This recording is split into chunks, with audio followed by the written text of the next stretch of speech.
E agora nós vamos mudar de assunto para falar de um tema muito sério e importante: saúde mental e emocional dos jovens. Com o passar dos anos, aumentou muito o número de jovens com depressão, crises de ansiedade e até de jovens que estão cometendo suicídio. Isso indica que algo não anda bem. E o que nós, responsáveis, podemos e devemos fazer? Quem vai conversar com a gente é a psicóloga Tabata Café. Tudo bem, Tabata? Seja bem-vinda aqui no Ver Mais. É um assunto que cada vez mais vem preocupando porque vemos esses índices de depressão, ou seja, de vamos dizer assim, não trabalhar a saúde mental dos jovens tem levado talvez a alguns problemas que estão abalando aí as estatísticas nos últimos anos, né? Exatamente. Todo mundo se pergunta, né, por que está acontecendo isso, né? Por que os jovens hoje em dia está acontecendo isso, né? E a resposta que a gente tem para isso é que realmente hoje em dia os jovens estão mais vulneráveis, né? E todos nós, na verdade, estamos mais vulneráveis, estamos sendo mais afetados por tudo que acontece, porque o nível de exposição é maior. Se você pensar numa questão assim, que alguns anos atrás você poderia ser ridicularizado numa sala de aula de 40 alunos, hoje é no Facebook de 1000 amigos ou no Instagram de 100, né? Ou você espera receber tantos likes ou tantas visualizações que não acontece, né? Então, você se sente menos aceito numa proporção enorme, não na sua sala de aula e não na sua rua, né? Sabe que eu nunca tinha parado para pensar nisso? Na proporção. Então, quando essa proporção é enorme... Os valores de aceitação mudaram. Sim, hoje porque não é naquela quantidade. Você quer que seja nessa exorbitância de 1000, de 100 mil seguidores. Aí vem a comparação do outro que tem e eu não tenho. Sim, e você ainda vê o que o outro tem, né? E antes você só via dos 30 alunos da tua sala, dos 40, agora você vê todos os outros 999 que tem e você não tem, ou algo assim, né? Sem contar as questões que vazam, né? Então, se você fez uma coisa errada, deu um beijo na boca, vamos pensar algo pior, que foi filmado ou fotografado e vai vazar na internet. Então, houve suicídios que as meninas cometeram porque vazou nude ou vazou um vídeo de uma situação sexual. Então, meu pai não vai suportar isso, minha mãe vai me condenar, todo mundo vai me culpar por isso e eu não tenho como resolver e vou cometer um extremo que é o suicídio. Minha nossa! Realmente eu não tinha parado, porque eu também venho de uma outra geração que justamente era assim, né? Claro que hoje a gente está aí nesse novo modelo, mas talvez a gente não esteja tão necessitado desse outro tipo de aceitação, que a gente ainda é daquela escola antiga, exato.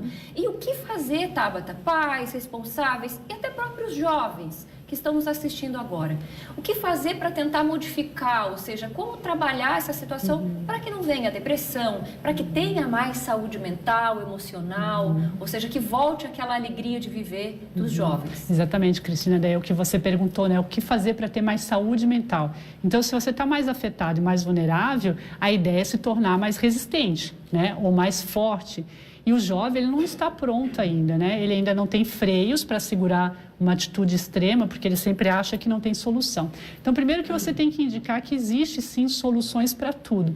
Então, o pai e a mãe têm que se colocar à disposição e normalmente o jovem não acredita que pai e mãe podem ajudar, nunca vai acreditar. Então, você deve informar que tem a questão da saúde mental no sentido do psicólogo e do psiquiatra que pode fazer esse auxílio, né? E levar sempre para uma avaliação, levar sempre para uma conversa quando você suspeita em cima de um comportamento mais triste, mais isolado, qualquer coisa nesse sentido, mas principalmente trabalhar a inteligência emocional da criança e do jovem. Trabalhar a inteligência emocional no sentido de menos afetação, de mais segurança, de mais autoestima. Isso pode ser feito na escola, pode ser feito com a questão afetiva dentro do lar, dessa coisa assim de não ficar tão dependente dessa mídia. É verdade que quem tem uma família mais estruturada, ou seja, quem tem mais resposta, mais conversa, mais entendimento dentro de casa, se abala menos com essas questões? Bem que a gente gostaria. A gente gostaria de... Porque, assim, muitos pais fazem um esforço enorme para não passar o que eles estão sentindo para os filhos, para adiar uma separação, para providenciar que o lar seja perfeito, para que tudo fique perfeito. E, mesmo assim, não impede o que acontece.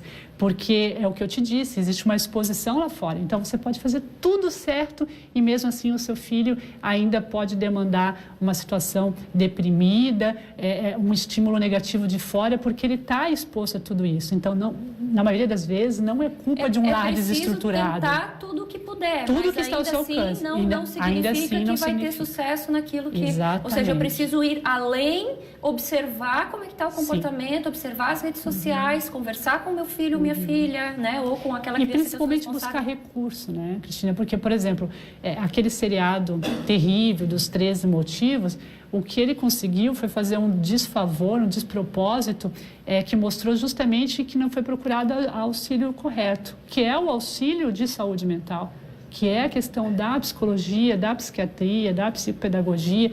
Isso deveria estar nos colégios, deveria estar num trabalho preventivo em forma de palestras, em forma do psicólogo na escola. Ser uma ferramenta que seja lembrada e que seja procurada em casos de necessidade. Porque nós estamos preparados com recursos para sentar na frente de um adolescente e ele não falar nada, ele não dizer nada, e a gente ainda fazer uma leitura, né? Do tipo assim, eu penso que você está sentindo isso e aquilo, e ele vai se encolhendo, ele vai baixando a cabeça e a gente consegue fazer essa leitura.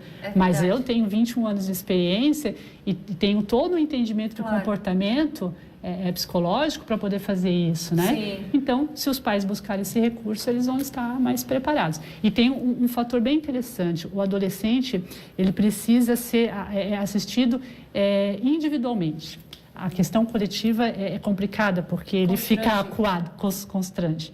Então, sempre essa coisa de fazer trabalho na escola, tal, você pode ir lá, fazer uma fala para ele saber quem ele deve procurar, mas ele nunca vai se revelar no coletivo. Muito obrigada, interessantíssimas esses esclarecimentos, né, para que quem esteja em casa possa pensar e pensar justamente nisso, na ajuda antes que seja tarde demais, né? Seja sempre bem-vinda aqui no Ver Mais.